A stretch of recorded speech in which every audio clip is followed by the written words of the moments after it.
Imagine your brain physically changing, not in years, in 30 days. No surgery, no supplements, just deleting apps. Sounds dramatic, right? That's because it is. But here's the uncomfortable question. What if your brain is already different? Every scroll, every like, every tiny red notification dot. That little red dot? That's not design. That's neuroscience. Your brain loves uncertainty. It's addicted to maybe. Maybe it's a message, maybe it's nothing, maybe it's validation, and that maybe releases dopamine. Not happiness, motivation, craving. So here's the myth. Quit for 30 days and your brain resets.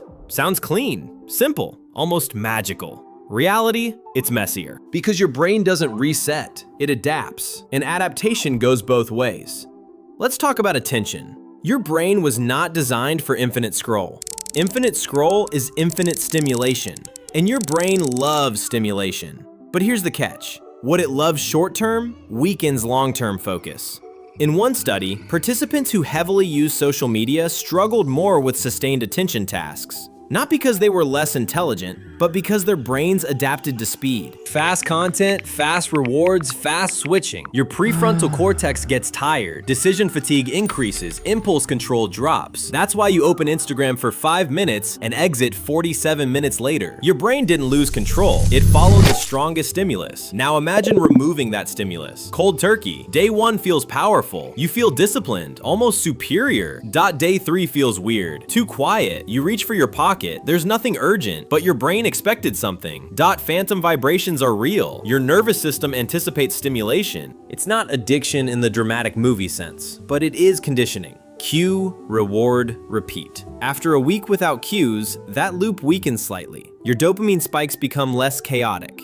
You feel slower. And in 2026, slower feels illegal. But here's the twist. Slower is where deep focus lives. 2 weeks offline, many report reading longer without checking their phone. That's neuroplasticity. Use different circuits. They strengthen. But remember, the brain doesn't delete old wiring. It just makes new wiring louder. In 2022, a group of university students agreed to quit social media for 30 days. No Instagram, no TikTok, no Snapchat. They thought it would be easy. Most of them said, "I'm not even addicted." Day 1 felt productive, almost heroic. Day 2 felt quiet, too quiet. By day 3, anxiety slightly increased. Not panic, just restlessness. Their brains expected stimulation. It didn't arrive. That gap creates discomfort. Your brain hates unfinished loops. One student admitted something interesting. He kept unlocking his phone automatically. There were no apps left to check. His thumb still knew the motion. That's procedural memory. Habits stored deep in neural circuits. By week 2, something shifted. Stress markers slightly dropped. Sleep improved for many participants. Less late-night scrolling. One participant said something funny. "I didn't know how long evenings were. Without scrolling, time expands. And with expanded time comes boredom." Here's the part nobody advertises. Boredom feels uncomfortable at first, but boredom activates the default mode network, the system linked to creativity and reflection. Several students reported journaling more, thinking more, planning more. One finished a research paper he had postponed for 6 months. Now here's the twist. Not everyone improved. Some replaced Instagram with YouTube,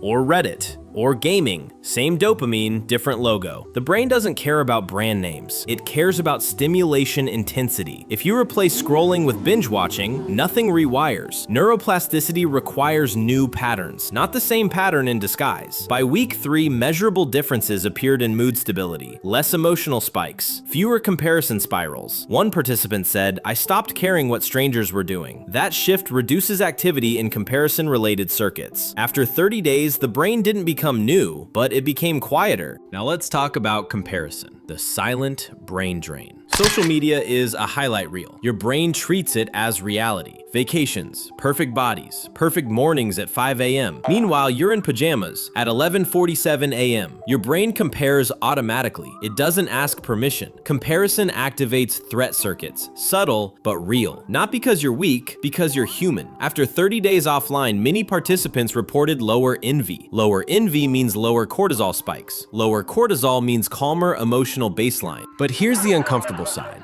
Some felt disconnected. Events were organized online. They missed invitations. Group chats moved fast. They felt out of the loop. Belonging is also biological. Your brain craves social connection. So quitting doesn't mean isolating, it means redefining connection. Face-to-face interaction activates richer neural networks.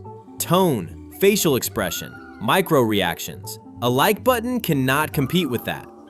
Brain scans show something interesting. Heavy social media users show stronger reward sensitivity, more activation when receiving likes, less activation during neutral tasks. After weeks offline, that difference slightly narrows. The brain becomes less reactive, more stable. Not enlightened, just regulated. And here's something funny. Many reported talking to themselves more. Without constant input, your brain generates output. Original thoughts feel unfamiliar at first. Because silence is rare in modern life, silence forces reflection. Reflection rewires identity. 30 days isn't a brain reboot, it's a mirror. And sometimes we don't like what we see. So, does quitting social media for 30 days change your brain? Let's answer carefully. Yes, but not dramatically overnight. Your neural pathways respond to repetition. Remove repetition, pathways weaken. But they don't disappear, they wait. Reinstall the apps. The old circuits reactivate fast. That's how plasticity works. It's flexible, not erased. So the real transformation is not deletion, it's replacement. Replace scrolling with reading, attention improves. Replace scrolling with exercise, mood stabilizes. Replace scrolling with real conversations, connection deepens. Do nothing instead? You'll feel bored. But boredom is not damage, it's detox for attention. Here's the myth. Social media destroys your brain. There's no evidence of destruction. There is evidence of adaptation. Your brain optimizes for what you repeat daily. Scroll daily, it optimizes for speed. Reflect daily, it optimizes for depth. The algorithm isn't evil, it's efficient. It gives your brain exactly what it reacts to. So here's the real question. Who's training who? Are you training the algorithm, or is it training you? If 30 days without your phone feels terrifying, that's data. If it feels freeing, that's also data. Your reaction reveals your wiring. 30 days won't make you superhuman, but it will expose your habits. And habits shape identity. Identity shapes the brain. So, myth or reality? Reality. But not the dramatic version social media sells you. Your brain is always changing. The only question is, who's holding the wire today?